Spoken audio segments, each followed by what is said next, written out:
gang violence and other kind of violence. Get away! I could be at work, at school, in my car, I can still get shot by the police, but I can get shot anywhere. So it is what it is.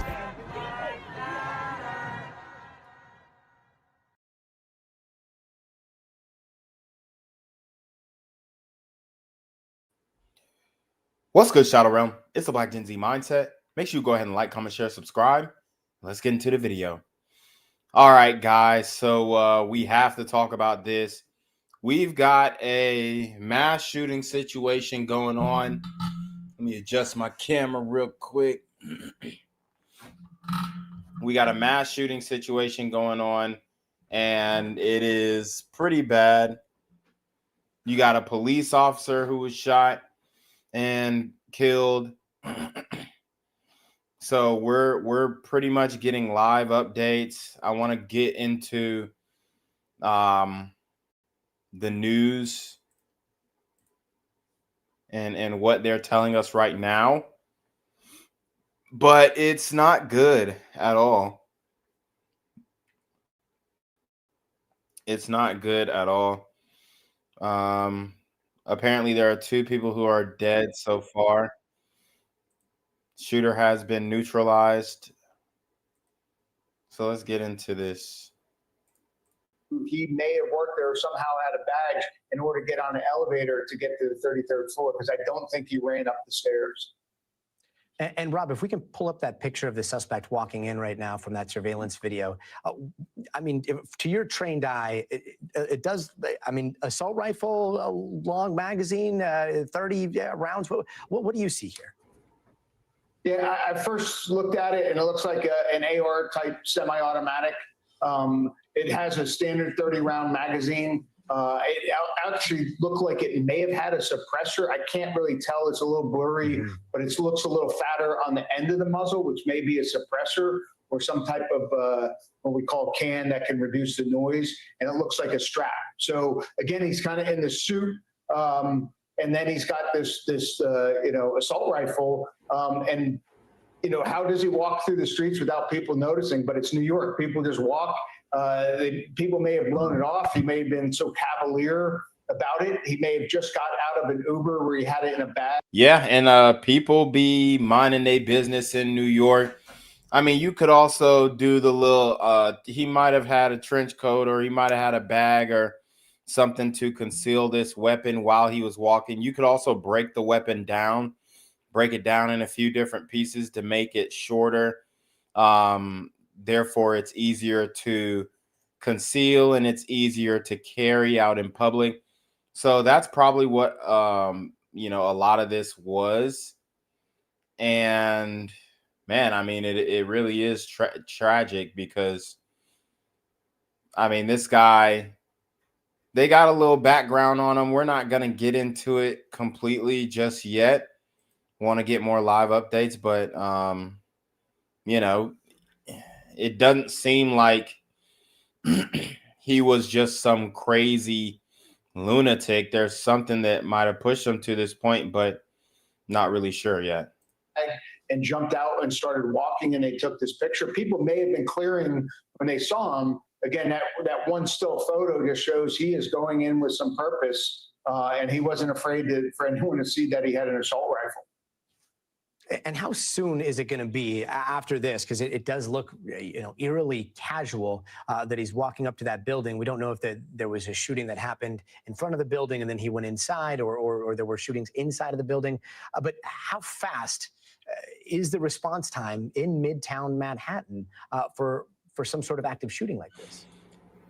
Shout out to Wag the Dog with the $4.99 super trap. Oh, say less. He says probably a Kel-Tec nigga unfolded and got to dumping. I think it's pretty quick. Again, I was just up there and I was amazed by how many police officers I saw on every block. Though they're regular patrol officers. The one thing, he has an assault rifle. Most police vests, that round goes right through them. They're not made to stop assault rifles. They're made to stop pistol rounds. Yeah, and just to let you guys know, the shooter's name The shooter's name is Shane D. Tamura. Shane D. Tamura. And apparently he played football at Granada Hills. He had a concealed firearms permit that dated back to 2022. Let me just pull it up. So this guy, I mean, same guy, high school football player. Looks like he was decent. His his permit actually expires in 2027. So I don't know where this concealed carry permit issue or this permit was issued, what county, but it can't be New York, right? So, you know, they might go and say, oh, well, gun laws this and gun laws that. But I mean, you can't even have guns, or it's very difficult to have guns in New York in the first place. Most guns are completely outlawed. Excuse me. Damn. So let's see. They got an interview. They got an old interview of him from 9 years ago. So let's check it out. Granada Hills football. After he had a pretty big game. So let's watch. Hey, we're here with standout running back Shane Tamura from the Granada Hills football team. Big 35-31 victory against Kennedy tonight. The battle for Granada Hills. Shane, just talk about you guys getting that win tonight. How'd you guys come through? We definitely had to stay disciplined. We were down 10-0. We definitely had to stay disciplined. Our coach kept saying, don't hold your heads down, don't hold your heads down. We just had to stay disciplined and come together as a team. Shane, a couple of touchdowns for you, including a huge one late in the game there in the fourth quarter with under 4 minutes to go. That put you guys up 35-24, sort of sealed the game there for you guys, gave you guys a nice cushion. Take us through that play right there, jailbreak screen right there. Then you broke free about the 50-yard line and then took it to the house. Well, our coach basically asked me, he was like, Shane, is the T-screen open? Is the T-screen open? I was like, yeah, it's definitely open. So we just threw the pass to me, Ernie threw the pass to me, and one thing led to another, and I scored. Shane, talk about, you mentioned you guys were down 10-0, early hole. Things could have got out of control possibly. How did you guys pick yourself up off the floor after that early 10-0 deficit? Definitely had to stay disciplined. The coaches kept telling us, don't hold your heads down. It's just the first half, or it's actually just the first quarter. We just had to keep playing, keep fighting through it, and just hold our heads up high, and then a good result's gonna come. Well, there you have it. I mean, the kid was in a football program. Looks like he was involved in extracurricular activities in school. 10 years later, he kills a cop and goes on a mass shooting rampage. I mean, how did we get here? That's the real question that everybody's asking. What's the motive? What pushed him to doing this? And we're now getting more details coming in, but the story is very much still developing.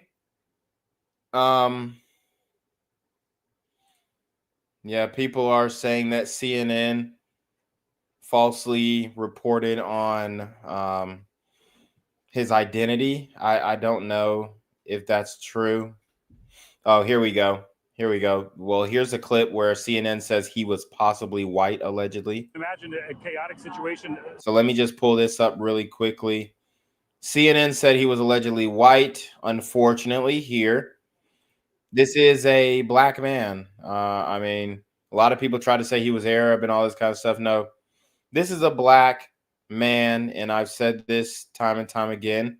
Unfortunately, black men have become the face of mass shootings, and it's a it's an interesting bag because obviously mass shootings, according to the FBI, are 4 or more shot in one setting. So obviously you got a lot of people sliding in the hood. and they're counting those. I mean, we just reported on a mass shooting in Atlanta where you had 11 shot, 1 killed, and that was Southeast Atlanta. That just premiered 39 minutes ago on my channel, Black Gen Z Mindset on YouTube. So, I mean, these are real things that we're dealing with, and the community is completely on fire. So let's see CNN misidentify this man, and, you know, we'll dig deeper into the story. Who he is? They do not know who he is. They know he is a male, possibly white. He's wearing sunglasses. He appears to have a mustache. And that picture has been distributed to every police officer in New York City, particularly has been sent to the phones of the search teams inside that building, because whenever they encounter a group of people, the first thing they have to figure out is that individual among these people hiding among victims or pretending to be an office worker? Because one thing you don't want to have happen is to have this kind of cordon where you're trying to evacuate people in groups as you can get them to a safe corridor, and have this person slip out with them. So yes, they have the picture, and they have distributed it to everybody on the scene. All right. John, stay with me. I know you're obviously getting information here in real time as we're talking. Who he is? So there you have it. I mean, I don't know how they deduced from this picture that he was possibly white. That was a ridiculous assertion here. And I obviously, you look at the picture, that's not a white guy. So just more dishonest reporting from CNN. And here's a reality, you need a description. You need a description of an individual in order to let the public, know who they're dealing with and who to be aware of, and if they're safe or not. If they're saying, oh, well, it's a white guy and this and the third, and then, you got this dude sitting right next to you, you're not understanding that, maybe the news they're misrepresenting who this person is, their identity, and that can put people in danger. So they definitely need to, I mean, look, just if anything, if they don't want to even throw a race out, hey, tan guy, curly hair, shades, mustache, goatee, beard, and what appears to be a denim or navy blue jacket, light blue collared shirt, and some gray denim jeans. I mean, boom. You don't even have to say a race, but it just shows the dishonesty of these news networks. The one officer that we know of and a possible civilian.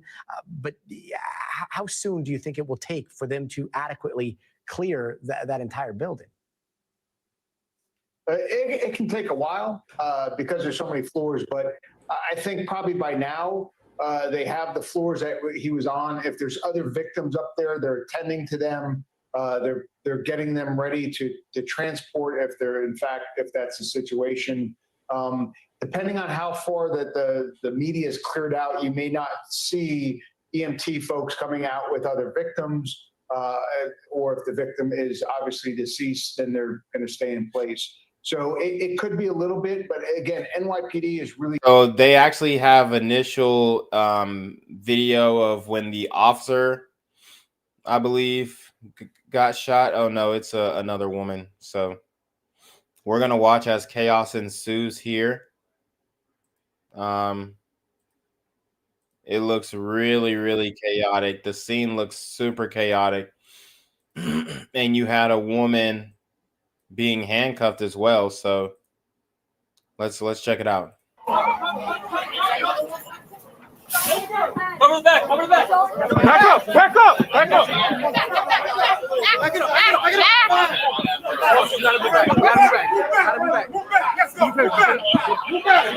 it up. So as you can see, they have a woman cuffed here.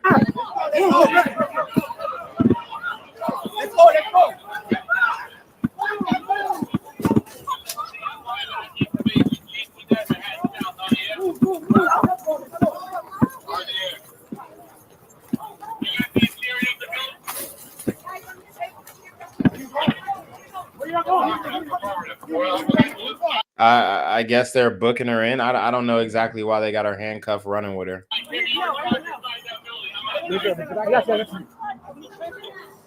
Back up. Back up. Back up. Back up. Back up. All right. Back up.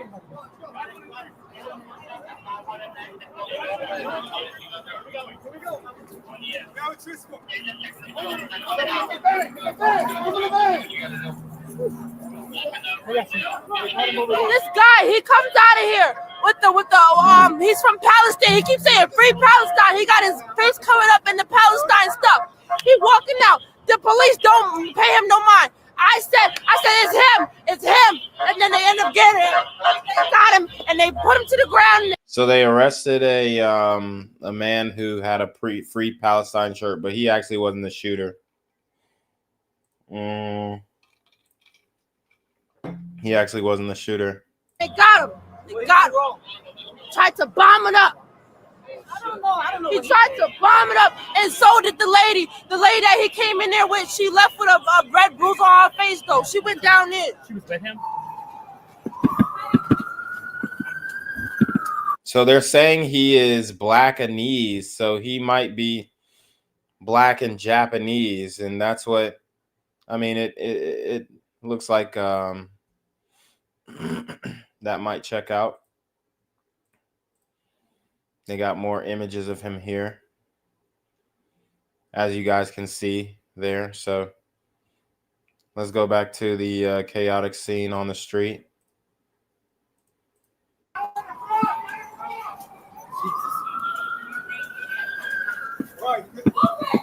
Y'all hit that super trap, hit that Cash App, hit that PayPal. You already know, support the channel. We are finally monetized, so let's get it.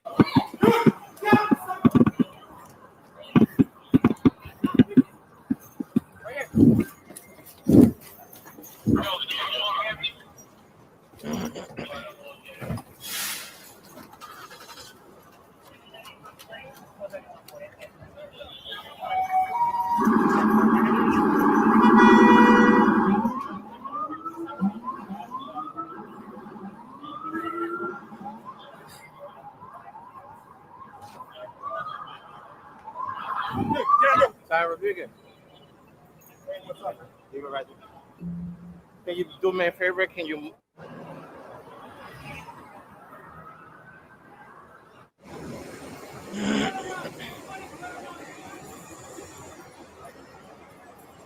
People are saying it might have something to do with the NFL because they're in the building that he targeted. I mean, it sounds like they're trying to link in his high school career somehow.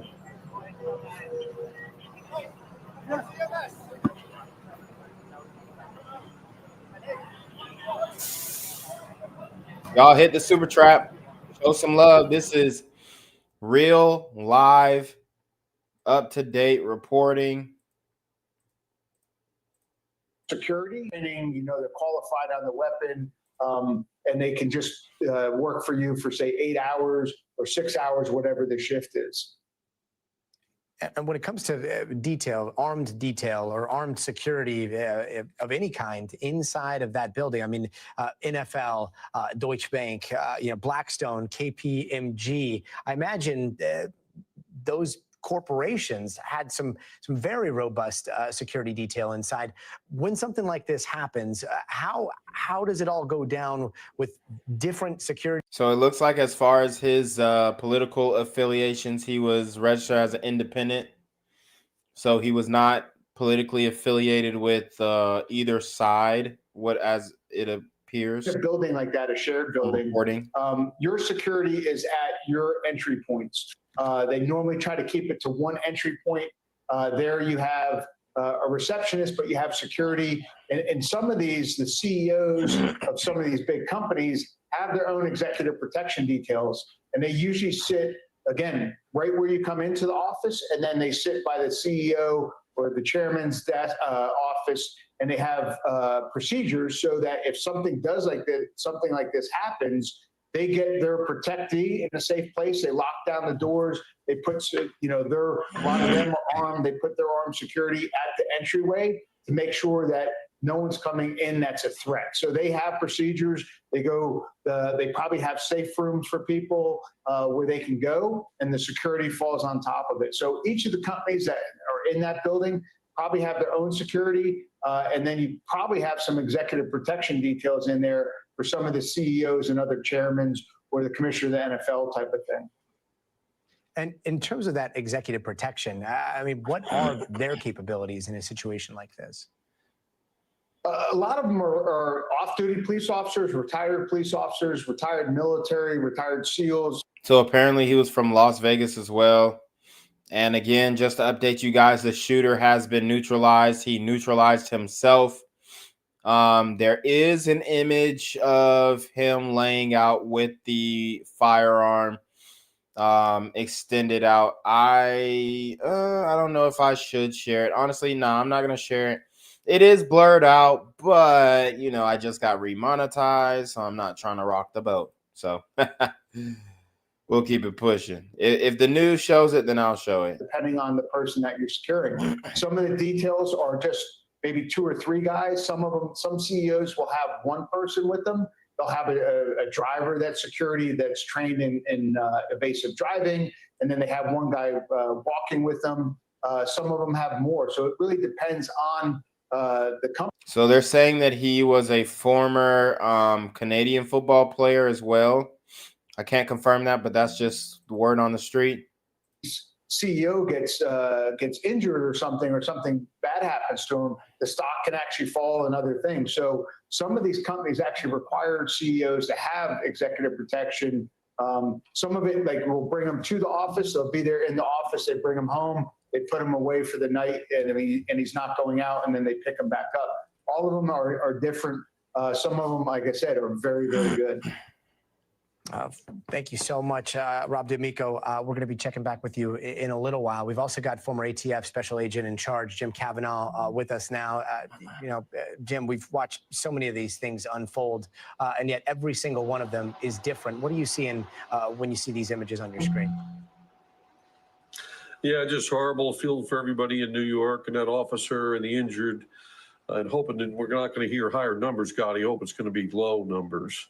But what it seems to have unfolded is this guy makes his egress into the building, as we see in the photograph, you know, at full stride with the rifle down low. This is an AR-15 variant, you know, 30-round magazine. Looks like some kind of a muzzle flash wrapped in tape or suppressor maybe. He's got a sling for it. He could sling it over his shoulder. It looks to me that the blue jacket he's wearing, maybe in his right pocket, he's got a couple of extra magazines or a handgun. It looks to be riding a little low. And in ATF, we watch a lot of armed people. That was our life. So, you know, maybe that's what that is. It's hard to tell in just that one photograph. But if you could see the video of it, you probably could discern if that right part of that jacket was drooping a little bit. But when you confront, if the officer confronted him in the first floor in the kiosk where normally the security would be, the rifle's going to win. All right, guys. So I actually found his highlight tape, football highlight tape. So we're going to watch it. We're going to watch it. And I mean, the guy was pretty quick. Not going to lie. Shane Tamura. So as you guys can see, this is junior highlights, class of 2016. He graduated in 2016. This is the guy. So he's back here about to run a kick return off. Breaks it wide open. Looks like a possible block in the back, but the ref let it go.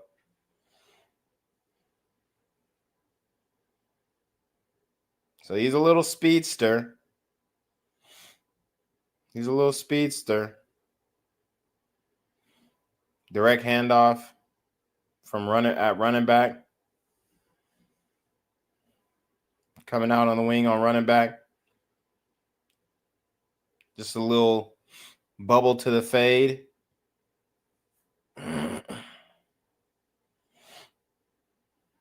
Got him on a halfback toss. He's got some speed now, not going to lie. Had some speed at least.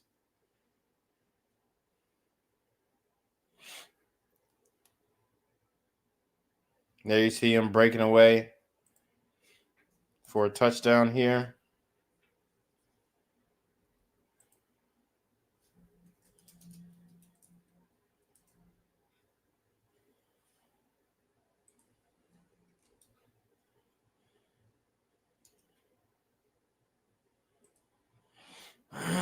I'm trying to find social media on him, possible profile. Haven't found one yet, though.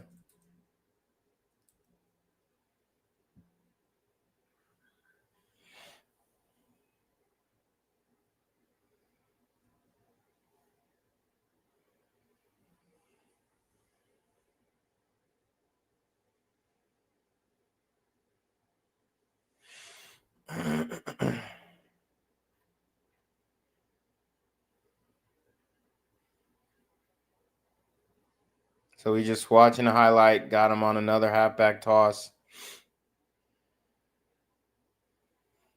Yeah, I mean, he had some pretty serious speed for sure.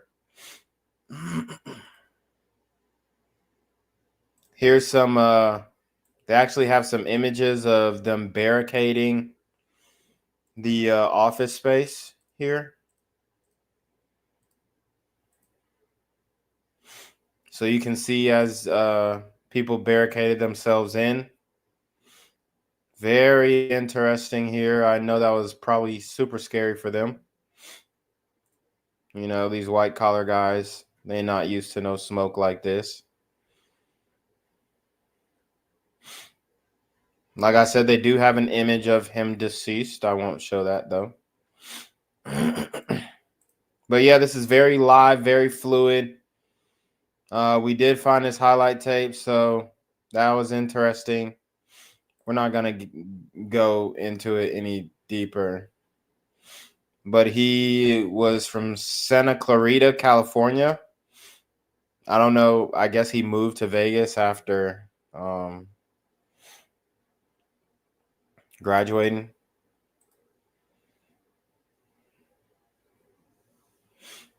But yeah, it's okay. So yeah, they're saying failed football career amid attack near NFL HQ.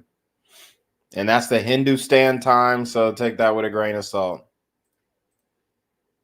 But I'll just show you guys a headline.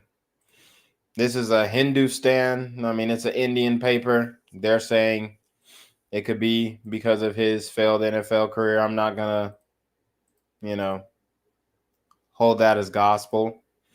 We just know that the NFL headquarters was near where he targeted or in the same building. Home, wherever that may be, will have to be searched also by bomb squad officers and bomb-trained ATF and FBI agents, so they make sure that nobody else gets injured. Because when a guy's on a suicidal plot, he can also leave things behind, to harm others. And sometimes you find relatives or friends that are injured or murdered at the location as well. So you can't waste time getting back there, because sometimes the first violence is at home and then they go on their mission. But yeah, it's a good point.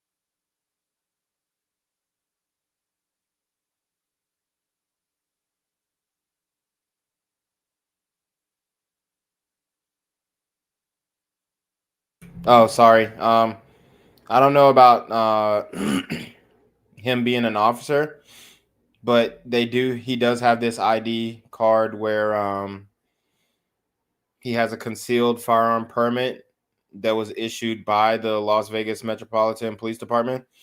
But I don't know if that's just how they do it, because ours goes in my city, we go through the probate court to get your concealed carry.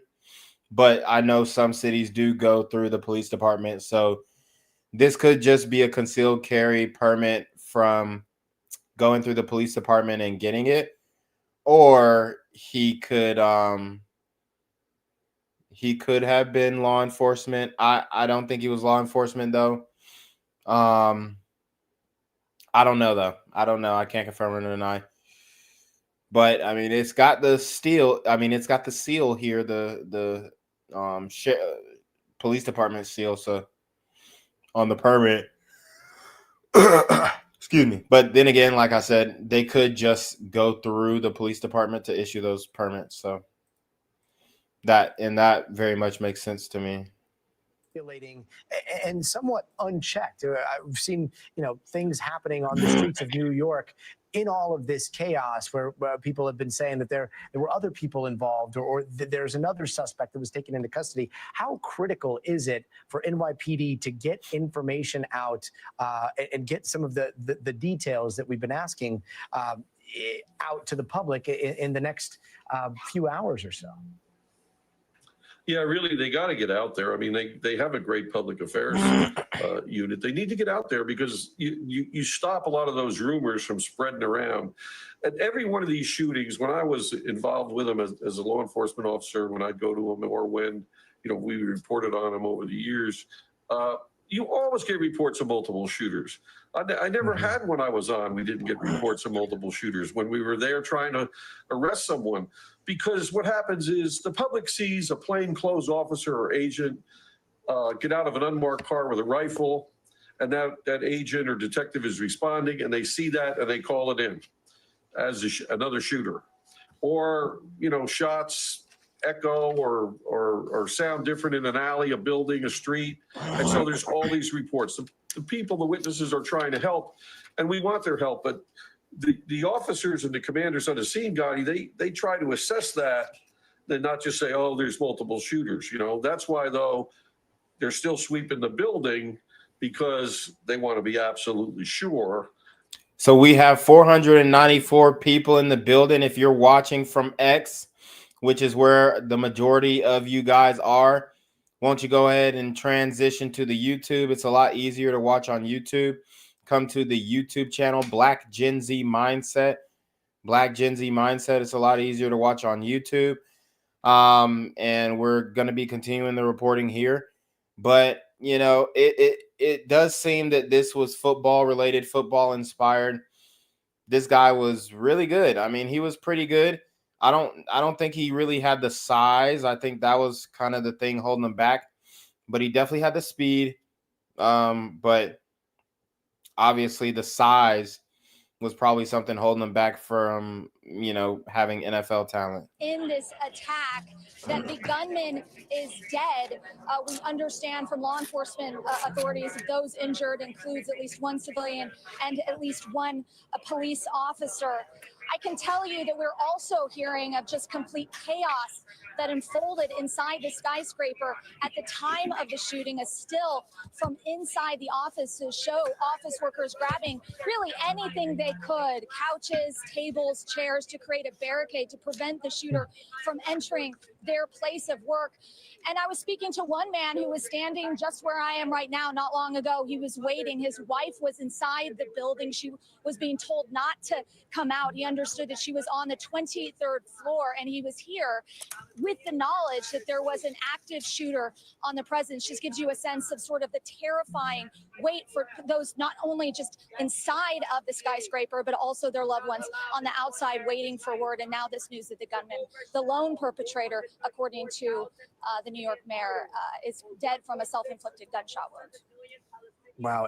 I mean, all of this happening right before rush hour and the hours of rush hour. Is there any indication as to how many people might be in that building? How big is that building? There's the 33rd floor, is the only piece of information that we have. And we also know that it houses the NFL, Blackstone, Deutsche Bank, some other very large multinational corporations. But how many people might still be inside?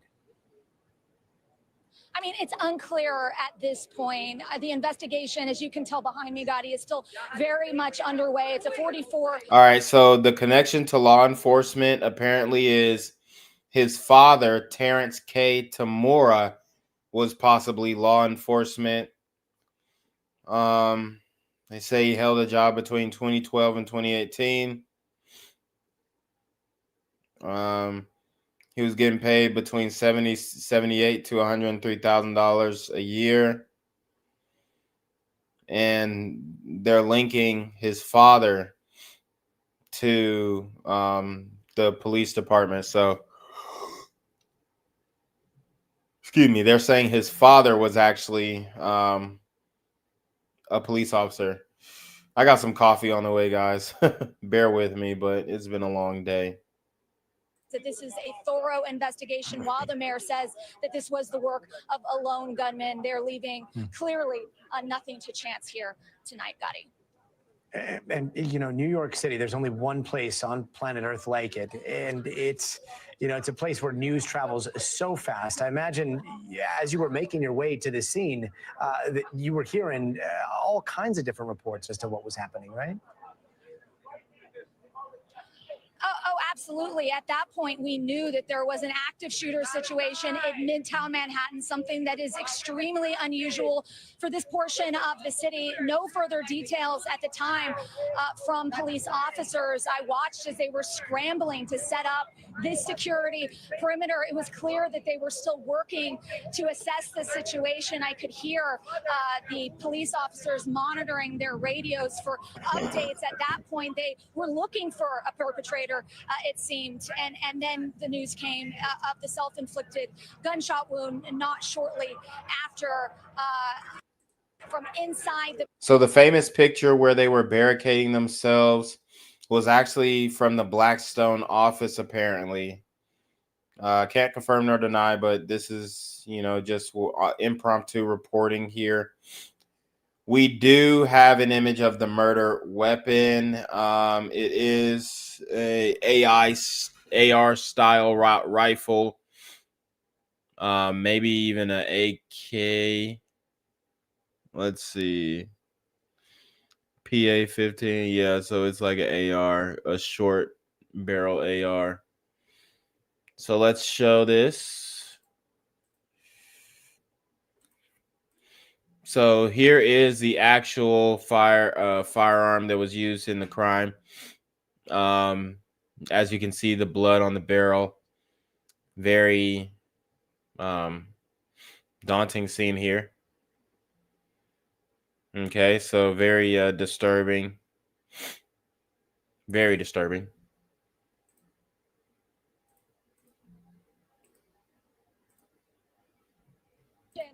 That authorities seemingly are trying to get to the bottom of. But again, we're waiting for more word from authorities and exactly the nature of their clearly ongoing investigation, Gotti.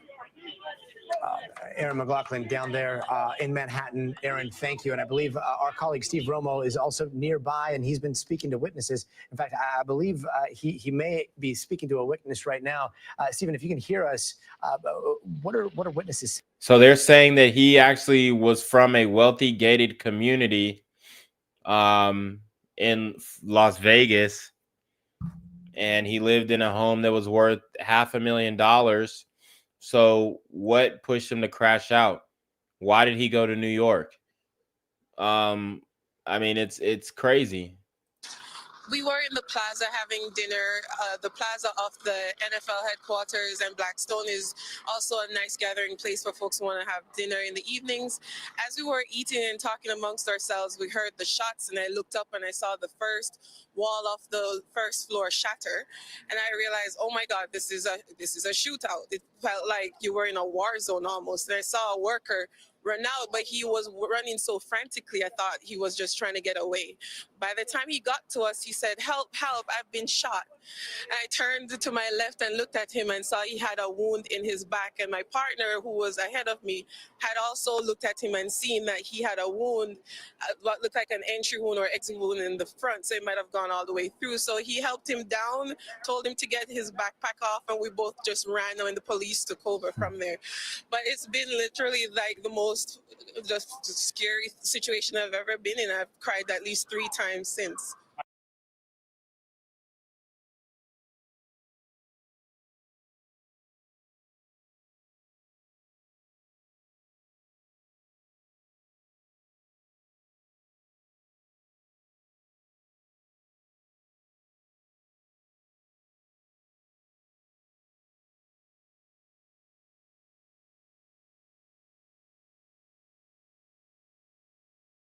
I'm sorry, I can't imagine what it's like to witness something like that. Did you hear any more gunfire after that? Just that initial round, nothing afterward. It felt like it was a shootout, like multiple people were shooting. What was the response around you? Did other people realize what was happening? Very, very quickly, because it was such rapid fire, like a heavy duty gun or something was involved. So everyone just ran, and then there was a very quick police response. Every agency possible in the city, so they quickly barricaded the area and told us to keep going further and further back. So we kept getting pushed further down the street. Did the police say anything to you besides that, besides moving you out of the area? No, but being as inquisitive as I am, I recently, like 5 minutes ago, asked a police officer if this police officer who I saw, if he had died. Like, I did see 3 people being carried out, like almost looking very, very lifeless, or they were looking limp. And I'd asked if the police officer was dead, and she said, the female police officer said she's not aware that he is dead. That is terrifying. I'm sorry that you witnessed that. Do you know other people in the area, or were you just eating lunch there? Yes, all of our friends, we have a friend group, and we always either have breakfast or dinner in the area. But I just want to say, for the family of that first person who ran out, he looked like he was running to make sure that he makes it home to his family. And he's probably one of the bravest people I've ever seen. Like, he didn't stop until he got to us before he was like, okay, I can't go any further. Extremely brave of him, and extremely brave of you to reach out and try to help someone in a situation like that. Thank you so much for sharing your story with us, Ms. Lewis. We certainly appreciate it. And Gotti, as you can imagine, there's going to be many more stories like this that will come out. People who witness different things, as police, and now we know federal officials as well, are trying to piece together the timeline of what happened and to try to figure out what exactly took place today, Gotti. Yeah, when we see the worst of humanity, we often see the best of people, the best of New York right there in that interview, Stephen Romo. And just to recap, did she say she saw 3 people being pulled out or being carried out of that building? Because we're trying to nail down a little bit more about the victims. We know that 2, an officer and a civilian, but how many did she say she saw? She did say 3, Gotti. That's something else that I noticed from speaking with other people as well, of trying to figure out who actually was injured or who was actually just trying to get away and weren't able to get away themselves and sort of may have collapsed or just panicked and didn't know what to do. So it's hard to nail down exactly what people saw versus what police are actually reporting as shooting victims. And as you know very well, the numbers in these situations can continue to fluctuate, but that is the number that she told us. And I'm sure that police are interviewing other witnesses who saw similar things to try to piece that together as well. And as we're talking about that, I believe that video that we're seeing, it does look like there is a contingent of police officers extracting somebody. They were pulling somebody out and carrying them to safety. What else are you hearing there on the scene? Are there a lot of people there that are trying to get information from their family that are still in that building? Around half an hour ago, but the situation the NYPD is saying is contained.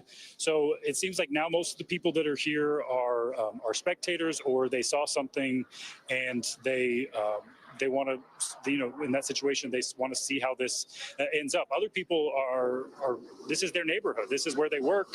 This is the area they walk through every day. So they're curious about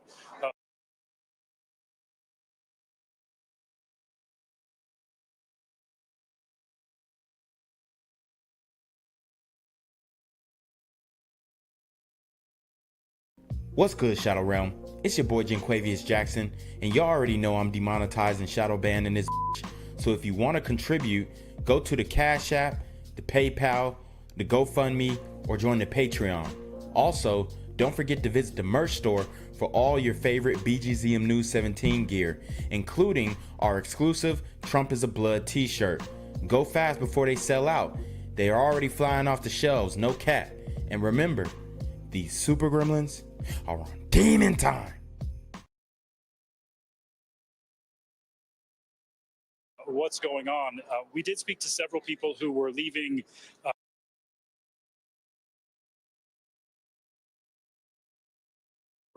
lockdown. One woman was telling me that Finally got my coffee, so hopefully I'll stop yawning. People in her office were barricading doors with any object that they can find to try to keep a shooter out. Everyone, or most everyone, is familiar now with what to do in an active shooter situation. That was the information that they had at the time, that there was an active shooter. So they thought, I need to barricade to stay safe. Then they started getting more information, and finally they saw that news of this suspected shooter with a self-inflicted gunshot wound, and they had some relief, and then they still waited for police officers to tell them it was okay to leave. But in that situation, speaking to people, they are just so shaken when they come out, and they're asking which streets are closed, and if they're able to get a cab on this street. People trying to leave to get out of that situation. It seems like most of those people have been able to make their way out from what I can see, but there are still a lot of people here, a lot of very curious people here to know more about what happened. Yeah, Stephen Romo, thank you so much for that. We'll be checking back with you in a little bit. I know Erin McLaughlin is probably a few blocks or pretty close to where you are right now. She's also been out there speaking to victims or speaking to witnesses. Erin, I'm not sure if you can hear me, but from your vantage point, what's the latest from the scene?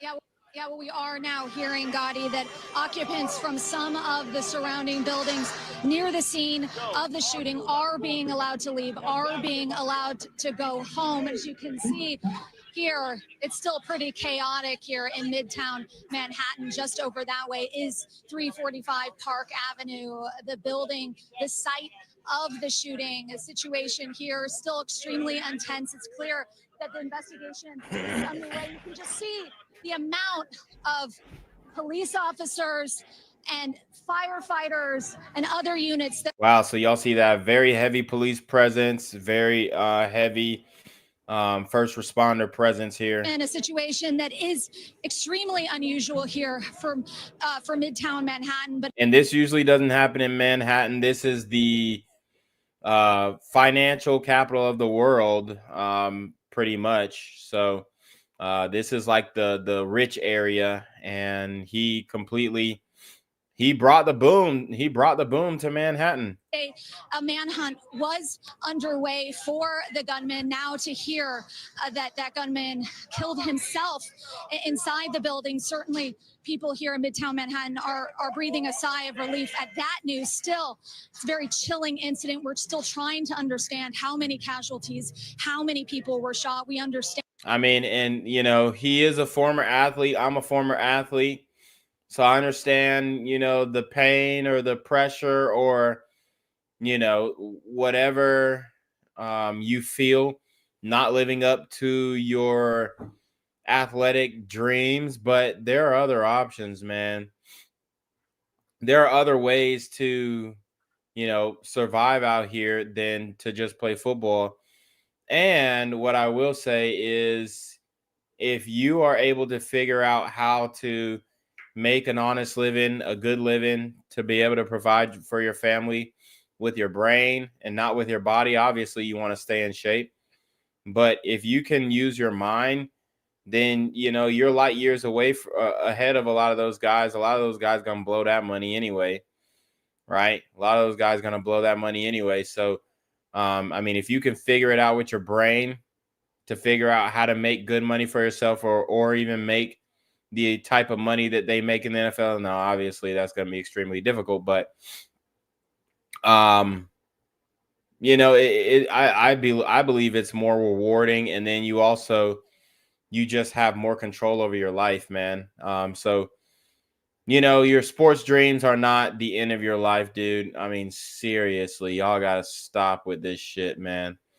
Y'all getting too dependent on being being the best athlete, this and look, I'm an athletic person. Like, I was a former Division I football player. I know, just like everybody else, how much pain, blood, sweat, and tears you put into the game. But at the end of the day, when it's over, it's over. And we're waiting for more of those really chilling and harrowing details from authorities tonight. But it was very clear from that still image, just the sense of chaos and the sense of panic that people were feeling, not only inside the building, but also outside of that high rise.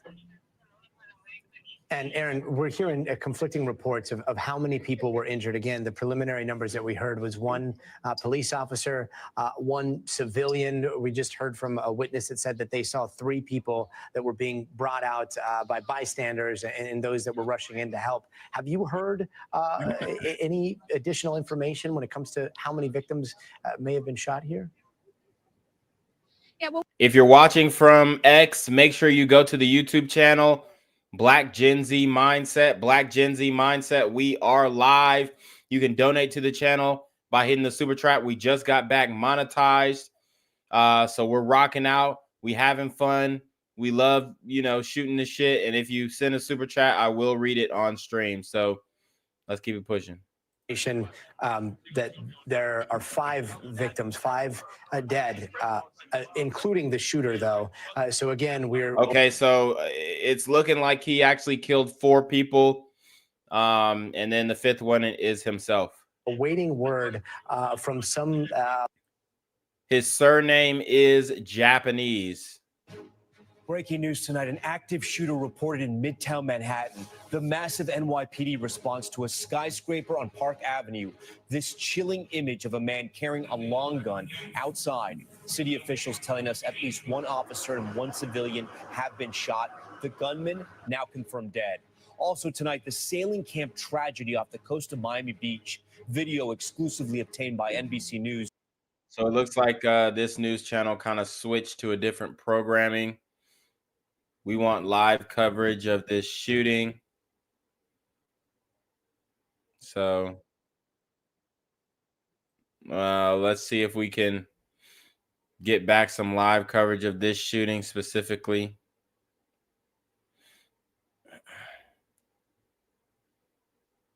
Shout out to Omega Lord with the $2 super trap. Oh, say less. He didn't really say anything specifically, but your donation is greatly appreciated and helps the channel out significantly. Let's see. So New York police are going to hold a press conference here soon. 6 people shot is what they're reporting on their end. I guess they're okay. Yeah, they are going to hold a press conference from right here. They're going to hold it from right here. So very stressful situation. What we'll do is we'll leave this going in the background and try and find some more live coverage here. We'll go back to the NBC News program. We'll leave that in the back so that when they start talking, I will hear it and we'll go straight to that live report of the police giving us updates. 3 senior law enforcement sources say police are investigating his possible connection to the incident. Responders appearing to administer CPR on the scene as people rushed out of their buildings with their hands up. Late tonight, the police commissioner confirming the lone gunman has been killed. Our Aaron McLaughlin is on the scene with this developing story. It's an active shooter. We're getting multiple calls from 345 Park Avenue. Tonight, police swarming this skyscraper in Midtown Manhattan after at least 2 people were shot, 1 police officer and 1 civilian, according to 2 senior law enforcement officers. 4 senior New York City officials say the gunman is dead from a self-inflicted gunshot wound on the 33rd floor of the building. Earlier, the NYPD circulated this photo of a person with a long gun they say they were searching for in connection with the shooting, according to 3 senior law enforcement sources. The building, 345 Park Avenue, is the headquarters of the NFL, Blackstone, and accounting firm KPMG. This is Blackstone headquarters, 345 Park Avenue. Approximately 100 people hiding. It all began around 6 p.m. as people were heading home for the day. Those inside told to shelter in place. You can see the section of Midtown Manhattan is completely cordoned off. A large police presence. 345 Park Avenue is just down that way. I was just speaking to one man who did not want to appear on camera. He told me that his wife is inside the building. She's on the 23rd floor. She says she's okay, but he's waiting for her to get out. Aaron joins us now live from the scene. And Aaron, you're learning more about some of the chaos that unfolded inside the building. That's right, Tom. We're hearing some harrowing stories of office workers inside the skyscraper at the time of this shooting, grabbing anything they could, tables, couches, office chairs, to create a barricade to stop the shooter from entering their place of work. We're also hearing from the NYPD tonight say that they believe that this was the work of a lone gunman. Tom? Okay, Aaron McLaughlin with a lot of new reporting there. Aaron, we thank you for that. Now to the moments off the coast of Miami Beach. Authorities say a barge struck a sailboat carrying kids and a counselor from a nearby sailing camp, killing 2 of the kids. NBC's Jesse Kirsch is at the scene. This is the moment a picturesque day at a children's sailing camp turned to tragedy in South Florida. Part of a submerged sailboat with missing children. Authorities say a barge struck a sailboat carrying 5 children and an adult this morning in Miami's Biscayne Bay. You have Miami Beach Fire Marine around as well. You're responding with fireboats. Surveillance footage obtained exclusively by NBC News shows the... Now they keep showing this damn boat. We're still waiting on the police to update us. Still waiting on the police to brief us on what is going on. What can the police tell us about this shooting? What can they tell us about this situation? This is a live development. We are reporting on this shooting live in the, well, not in the flesh, but we're doing our best to get you guys the news right now as it's being reported. We've got, let's go to another live coverage. This is ABC News live coverage.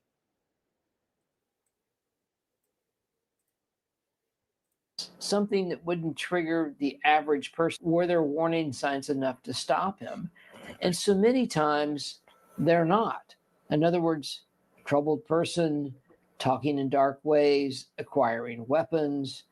They're doing a lot of things that are troubling, but they're not against the law. And so as a result, it's really difficult. In his case, we'll have to see, were there clear warning signs that people ignored, didn't report them? Maybe, but it tends to be more of, it's not explicit, but it's a gradual deterioration of the person until they have enough things going on, enough feelings of powerlessness, and that they have to do something to feel better about themselves. And that typically is why they go and commit these mass shootings. And the other side, and we don't know that it's relevant to this shooter, Lindsay, but fame plays a big role in mass shooters. They want to be recognized because fame is power to many people. Shout out to Chaotic Truth live with the $1 super trap. Oh, say less.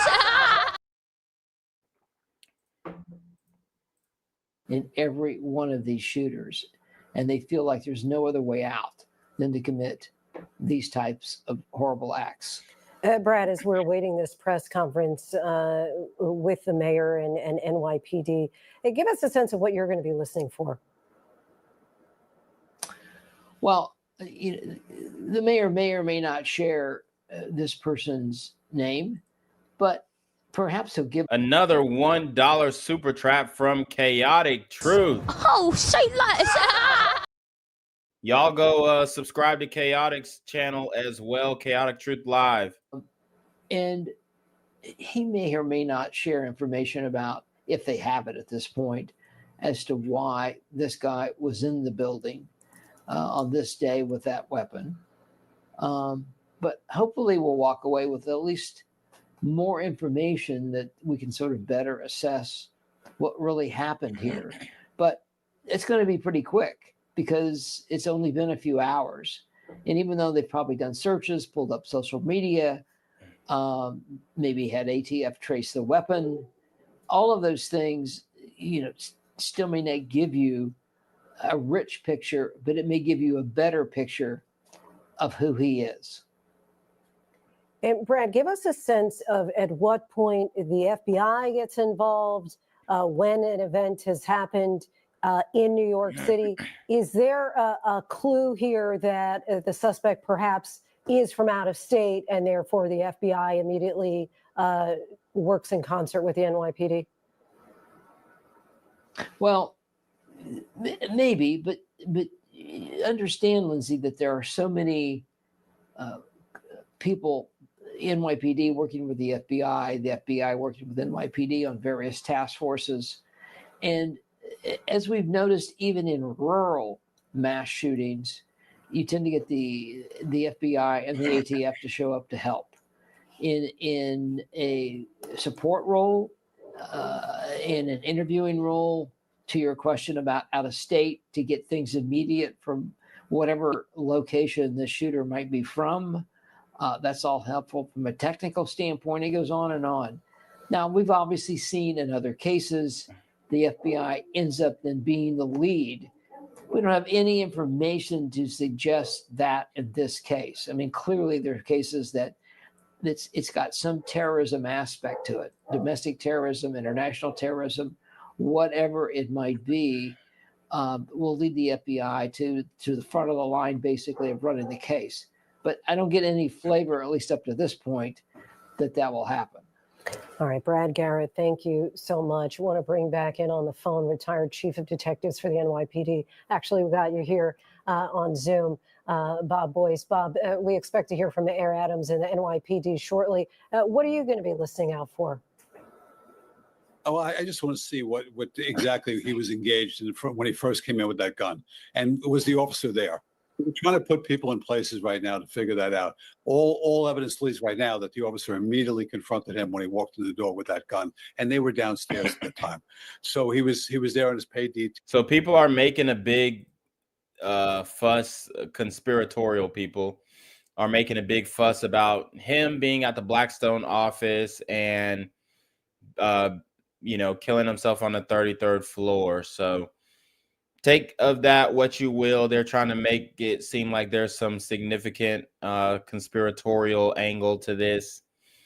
And I love to delve into the conspiracy world as well. So, but I mean, in this instance, I just don't see it enough yet. I mean, I need more evidence. So, I mean, more evidence for what? I don't know. More evidence that this is some like Illuminati conspiracy. Yeah, I need a lot more evidence for that. But I love where your minds are going. Keep brainstorming and let's figure out if there's any real motive. And sometimes these conspiracy wormholes can get you to a place where you're actually getting rid of the fluff and the BS and what's not real and actually getting down to the real nitty gritty facts of a case. Before, know it well. It's a very secure building. Obviously, there were a number of security officers, including this off-duty NYPD officer there in the lobby. Would it be customary for anyone in the lobby in a building like this to have a firearm? It's not unusual for that front. That's your choke point right now. You're going to stop people coming in and ask them their business. So you would have someone armed normally in private sector security. Again, if they're hiring an officer to work pay detail, they know that person's armed, so they're comfortable with that as well. Retired chief of detectives for the NYPD and ABC News contributor Bob Boyce, we thank you so much. Thanks.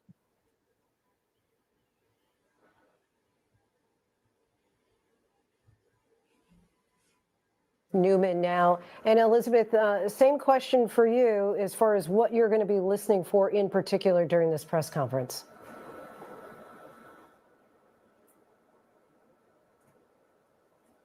Apologies for that. We're hoping to learn as much as we can about the suspect, about the age, any motive that they may have been able to pick up by now, the grievance that might be at play here. Where did this individual come from? How did they get to New York, to Midtown Manhattan? Any places that they've discovered as residences, whether they're actually inside those the residence, the car, anything that this individual has touched, a hotel room in the last few days. Are they inside? Are they now piecing together the puzzle pieces to understand how we got to this moment today. So that's usually the first set of information that we're looking for. And then it usually takes longer to better understand the warning signs that might have been displayed, whether people in his life, loved ones or colleagues or friends had noticed that something was going wrong. And to ultimately, what I look for when we're doing these kind of investigations is the signs and indicators that we can use in the future to try to stop this from ever happening again. So piecing together the path that this individual took to get to today does help us hopefully prevent future attacks. And Elizabeth, as we're waiting, the New York mayor and NYPD to address the nation. Shout out to Scott Kelly for the $5 super trap. He says, outstanding reporting. Oh, say less. So we do have the police. We do have the police congregating. It looks like they're getting information. So we're gonna wait for, I guess, the police chief to come to the podium, and then we're gonna hear from Mayor Eric Adams as well. So stay tuned for that, guys. That's gonna be very interesting to see their angle on it. I don't know what this glitch is. I keep hearing a glitch or a clip. So let me know if you guys hear that too. It might be my equipment or it might be theirs. I'm just trying to figure it out. To reach, maybe that was on the 33rd floor. As Aaron was saying earlier, it could also be that that's where he ended up because he was running from security or from law enforcement, and that was the end of his run. There's a lot that I hope the police are able to tell us. It is very, very early in the investigation, and often early information is not accurate. So we should definitely exercise caution. We're probably not going to learn as much as we might hope, but you can see that they are on top of this and looking under every stone to try to better understand this individual's motives and to reassure the public that the situation is secure and that there are no other perpetrators out there that might be wishing to cause harm. Elizabeth, thank you. Again, as we're waiting the arrival of Eric Adams, New York City mayor, to participate in this press conference. I want to bring back in Aaron Katursky. Aaron, give us a sense. I see a number of outlets are reporting the suspect's name, age, and where he's from. I know that we are not yet as a network. Do you believe that that's something that is going to be shared? And apparently a female cop was killed. So that is that's very upsetting as well. Of what they've been able to find. I think we'll also hear a little bit more about his movements inside the building. And I'm wondering whether he ended up on 33 because that was his only option. You know, some of the elevators in that building are locked. In other words, you can only access them if you have a swipe badge or some other way to access certain floors. So it may well be that the elevator bank going to the 33rd floor was the only one that was unlocked. So it could have just been by happenstance that he ended up there, or maybe not. So I think some of those details may well become clear when the authorities begin. They will undoubtedly start with the victims and make mention of the NYPD off-duty officer who was working a security detail. Tell us about the interaction. We know the mayor's been to the hospital to sit at the officer's bedside. So I would imagine we'll hear something about that too, Lindsay. Right, because of course, while we do know that at least 4 people lost their lives, plus the shooter who ultimately took his own life, we don't know the extent of the other victims involved who may be hospitalized at this point. Give us a sense as far as those the workers who remained there on the 33rd floor and surrounding floors. Do we believe that they are still there at this hour in that partial lockdown, I guess, if you will, of that part of the building?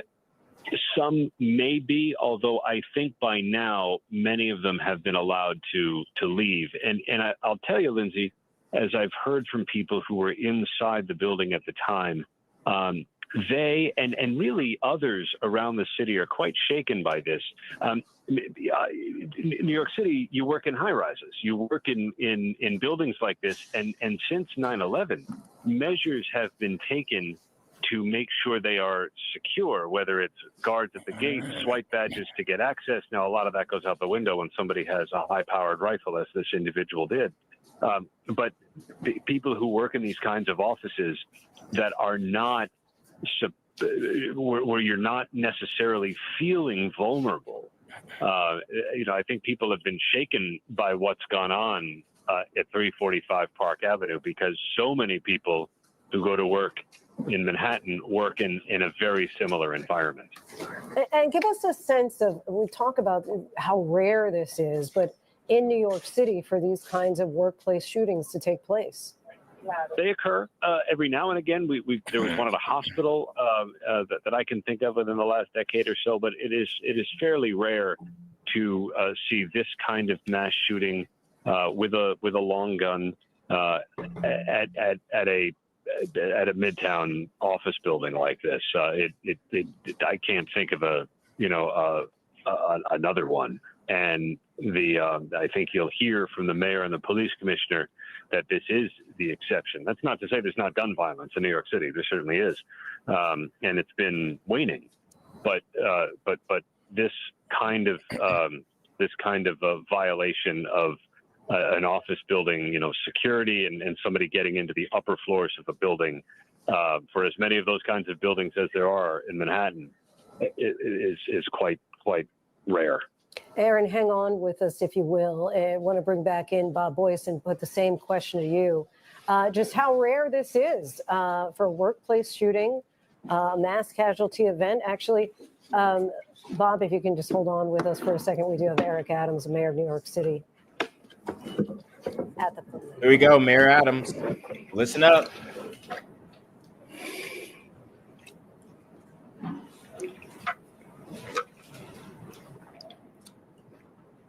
Nigga look like he about to cry.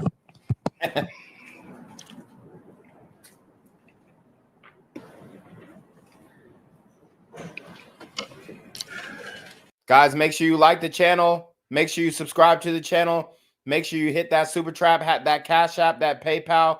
Support the channel. We going up, bringing this news to you live, raw, straight off the press. Let's get it.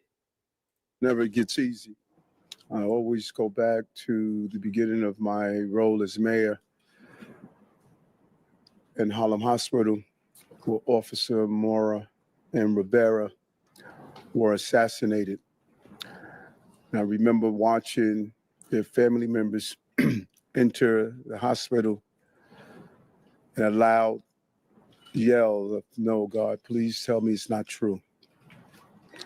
And I thought about that today when the notification came over from the police commissioner that we had a number of shots fired, and we're still unraveling what took place. And our hearts are heavy. 5 innocent people shot tonight. We lost 4 souls to another senseless act of gun violence, including a member of the New York City Police Department, Officer Islam. He served in the 47th Precinct. He was just 36 years old and a 3.5-year veteran of the department. He was doing what he does best, and all members of the police department carry out. He was saving lives. He was protecting New Yorkers. He's an immigrant from Bangladesh, and he loved this city. And everyone we spoke with stated he was a person of faith and a person that believed in God and believed in living out the life of a godly person. He embodies what this city is all about.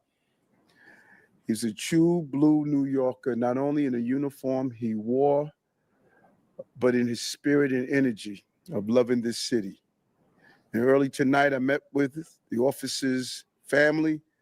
I told them that he was a hero and we admire him for putting his life on the line.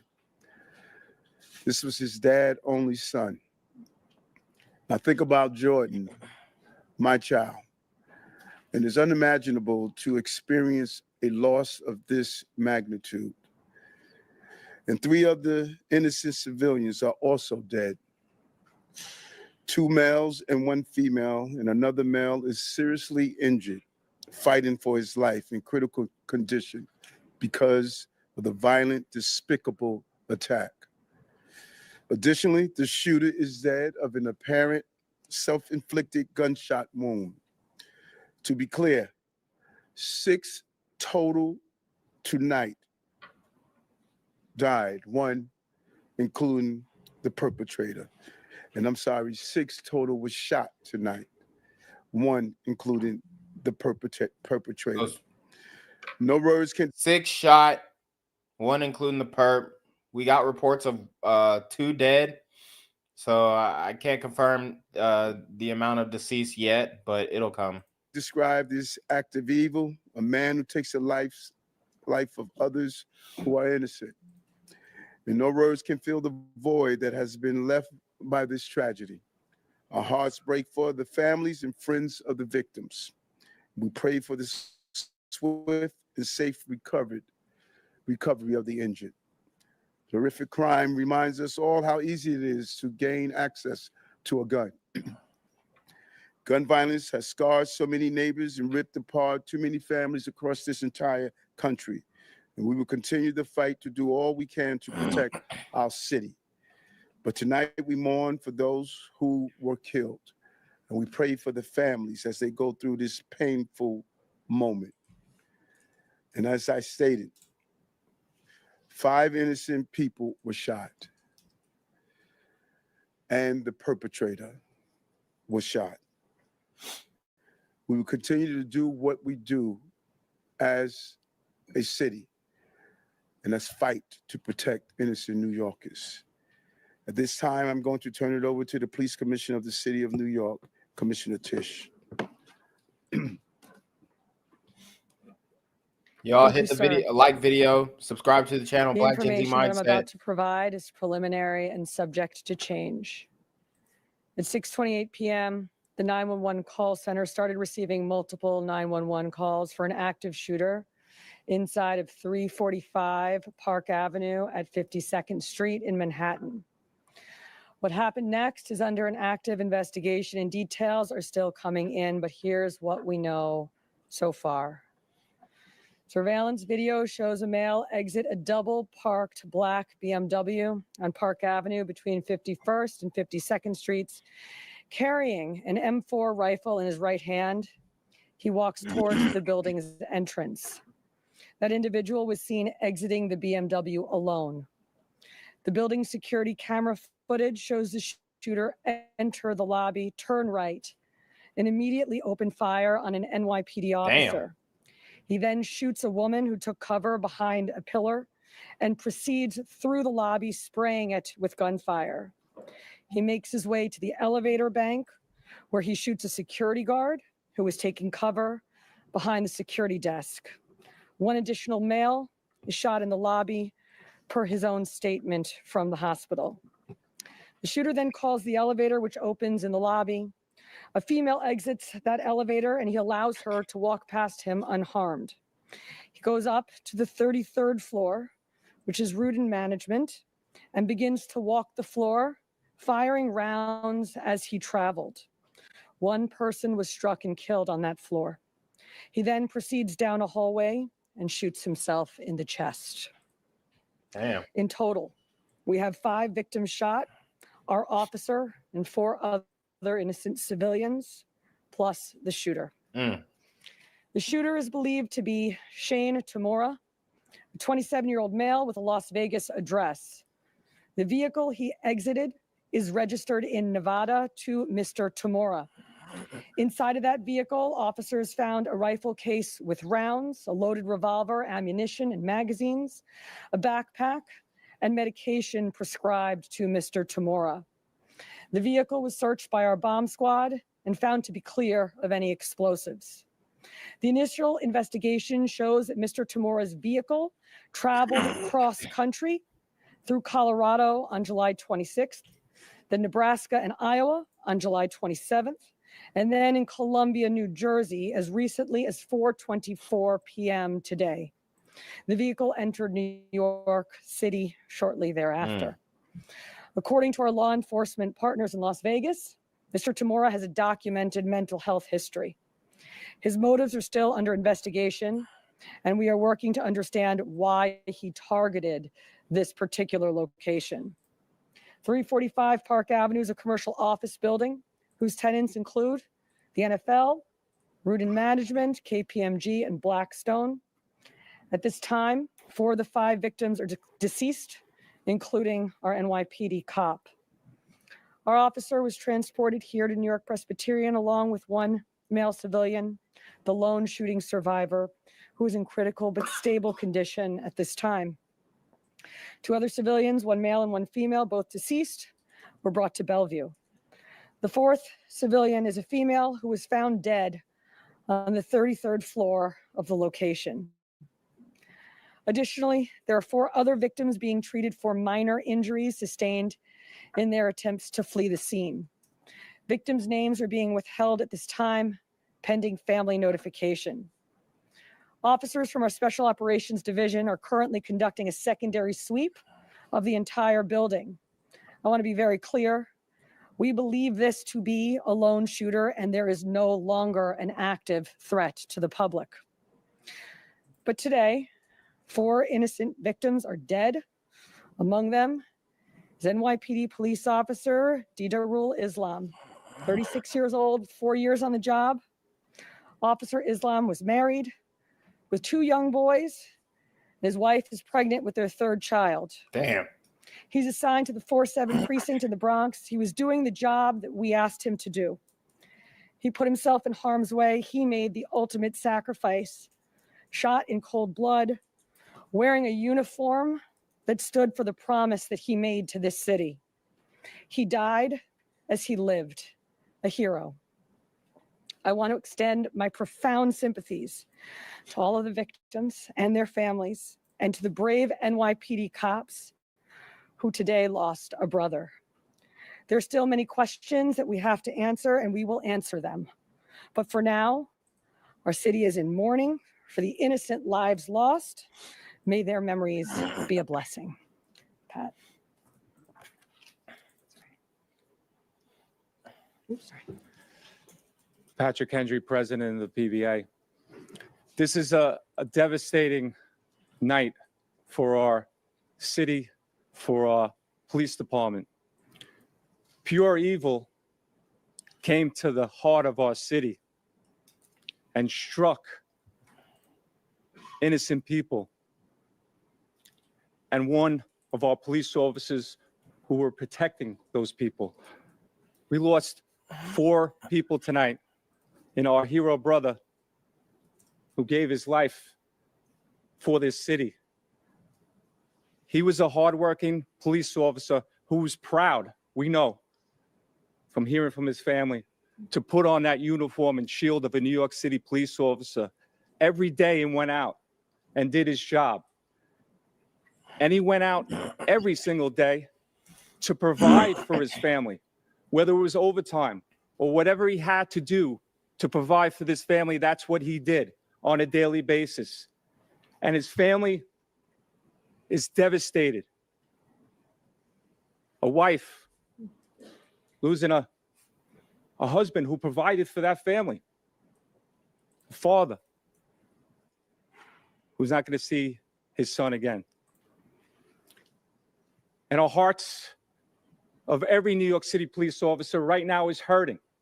We're hurting for our brother police officer who we lost. We're hurting for that family. We're hurting for all the victims and hurting for all the families of the victims. And we're all asking, why?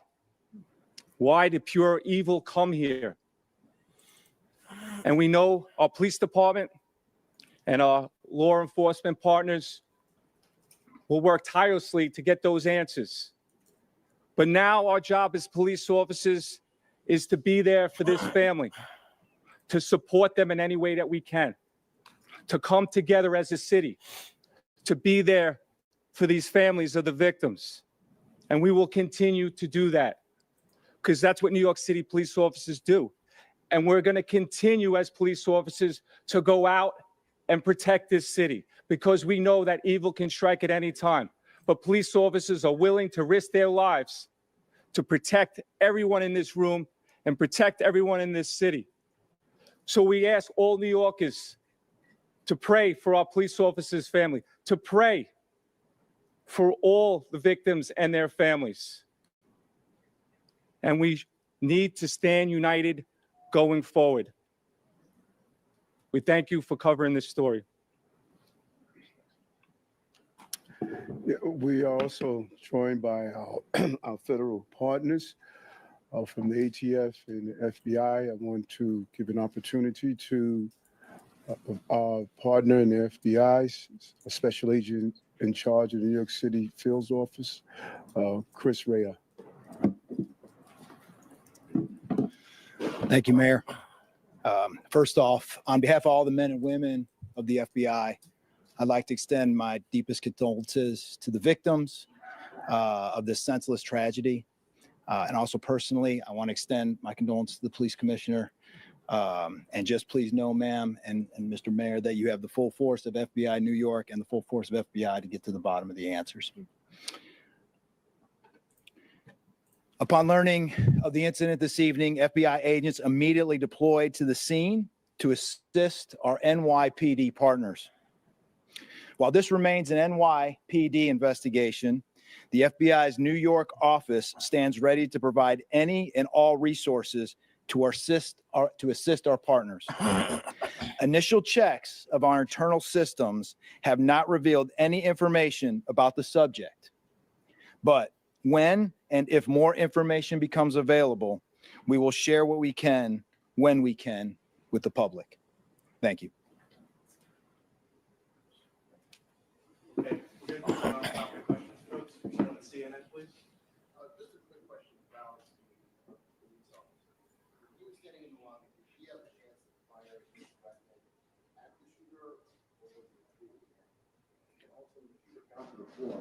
Approximately how many people were on that floor and what were they? Like the video, subscribe to the channel Black Gen Z Mindset. Videos are being reviewed. And then as this investigation continues to unfold, we'll be able to answer those questions. But right now, it's an active investigation. Commissioner, if you could just talk about, he was working day detail there. People might not know what that means. And was he the only officer working that day detail there?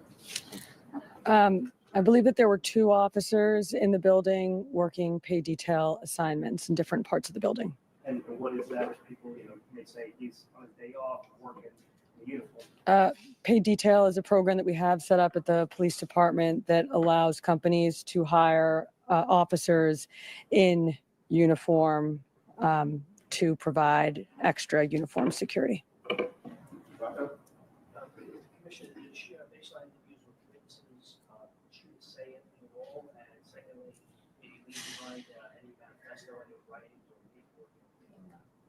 I already described what we found in the vehicle, and it's too early in the investigation to discuss anything more.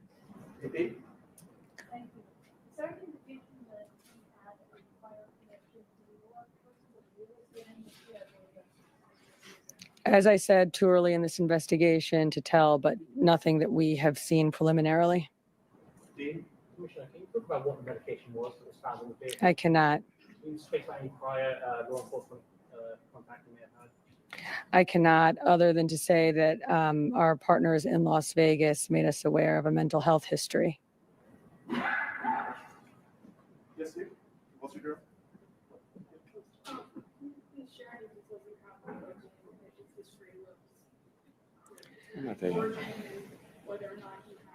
Just what I said already. It was an M4 rifle, and we also found a revolver in the vehicle with ammunition and magazines. He did have a license in the state of Nevada. Your one? Was there any intelligence indicating that this location was at risk beforehand, and are we considering this a targeted attack or an act? At this time, it's too early in the investigation to tell. Thank you, everyone.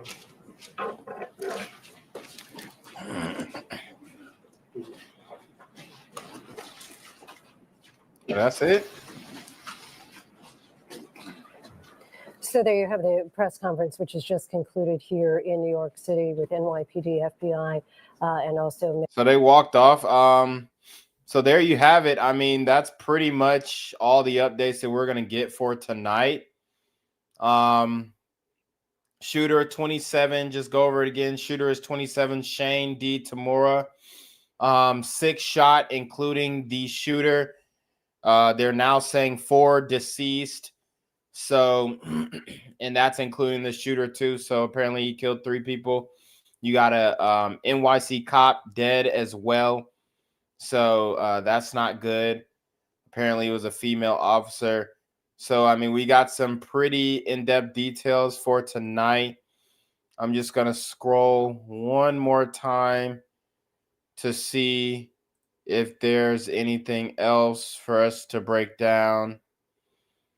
Not really. No extra details. No extra details. So, yeah, that was a very interesting stream here.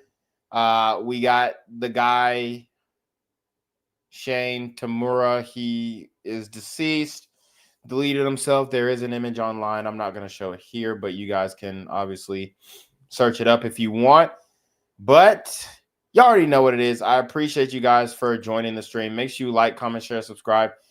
Send that super trap. Send the Cash App. Send the PayPal to support the channel. Independent news media.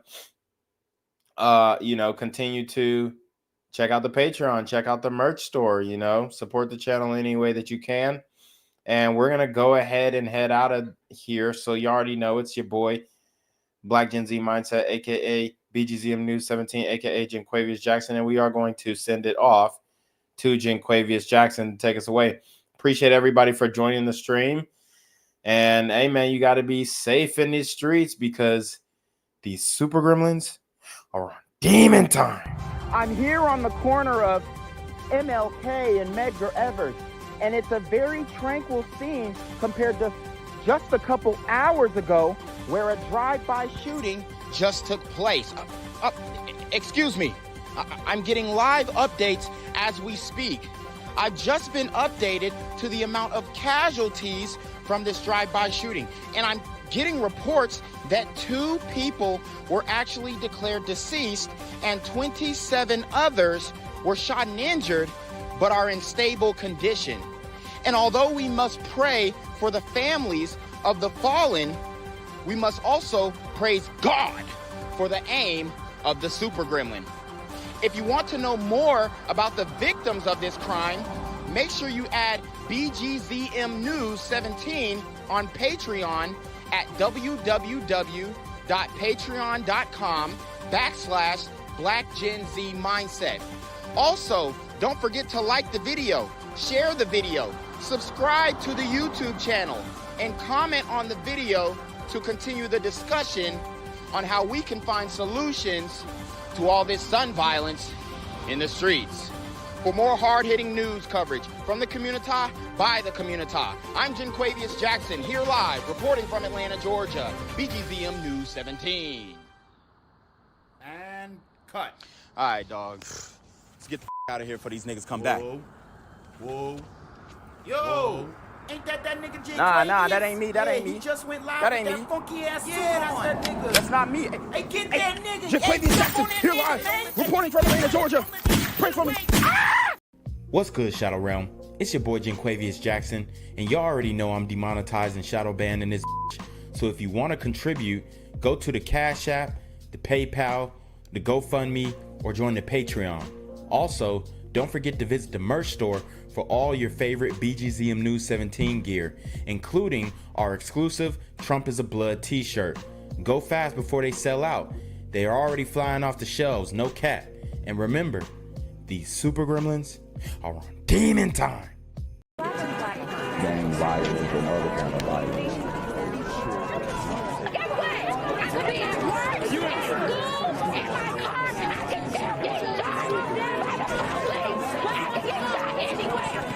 So it is what it is.